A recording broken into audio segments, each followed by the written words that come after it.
Good day. Today I will show you how you can add medication to the library in ERX. First, you need to access the ERX dashboard, and then click on Administration. Once on Administration page shows up, you can now go ahead click on the Library Setup and then click on the Medication Library. Once you're on the Medication Library, click on an existing library that you have. If not, you can add a new library. For this example, we will be using Sarana Library. Once you're on the selected library, you can now go ahead and click on Add Medication. From here you can start adding the medication and the description just like shown on the screen.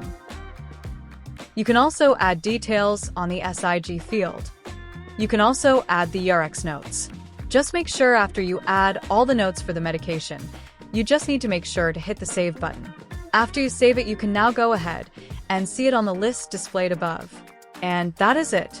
That is how you can add medications in library. Thank you so much for watching. See you on the next video.